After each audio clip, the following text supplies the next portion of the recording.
In a mandate election where virtually every demographic voted in favor of Trump, Hispanic Catholics, while absolutely moving in the correct general direction, they still voted for the party of child slaughter and communism. The Democrat Party has been the vehicle for communism to infiltrate America and its institutions.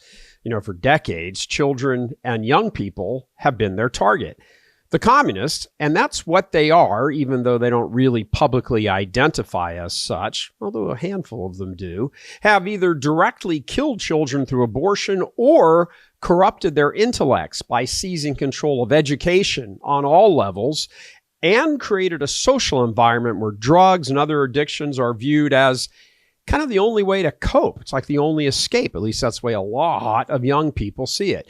Communists are great at creating problems and then swooping in with their solution. But the solution is always worse than the original issue. Always. And the communists get two things from their evil, not just one, but two. First, politicians personally profit a lot, especially off the backs of young and minorities, Hispanics, blacks, women. Second, they get to keep pushing an agenda through laws and policies and that faceless government bureaucracy, which guarantees the problems continue to get worse, and that increases the victim pool, if you can think of it in terms of victims like that, which ultimately they are.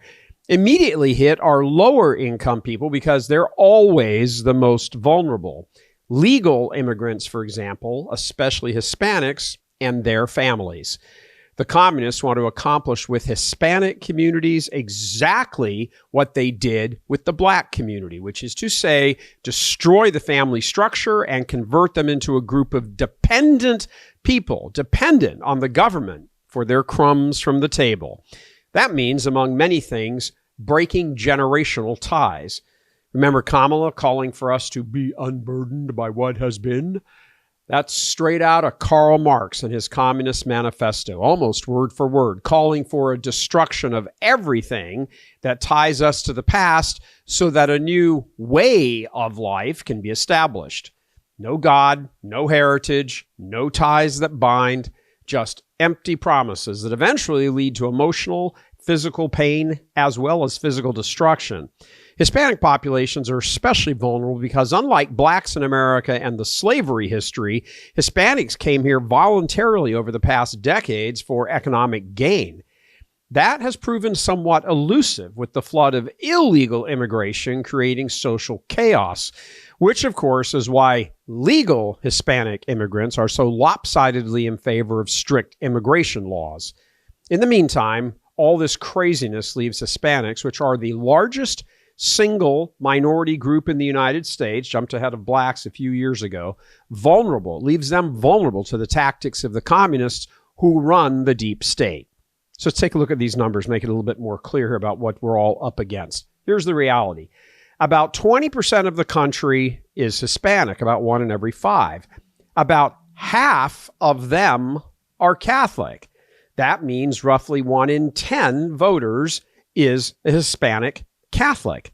That's a really big number, 10%. And when elections are really this close, margins here and there, 10% is a huge number. The second graphic, look at this here. Overall, Catholics voted in favor of Trump by almost 60-40. That's all Catholics, white, Hispanic, everybody else, about 60-40. It was the same margin, just about, with white Catholics. But among Hispanic Catholics, the win went to Harris by roughly 12 points. She got about 55% of that Hispanic Catholic vote, and Trump got about 43%. Now, as a footnote, that is far less of a win for the Democrats than Biden or Hillary, who won the Catholic vote by much larger percentages. But here's the point. In a mandate election where virtually every demographic voted in favor of Trump, Hispanic Catholics, while absolutely moving in the correct general direction, they still voted for the party of child slaughter and communism, or their candidate in Harris.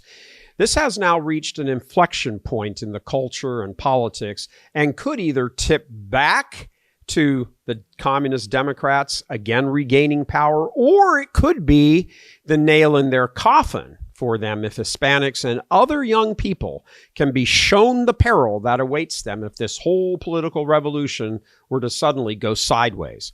Now is the time to start acting on all of this. Coming to you from Houston, Texas, yeehaw! I'm Gary Michael Voris. God love you.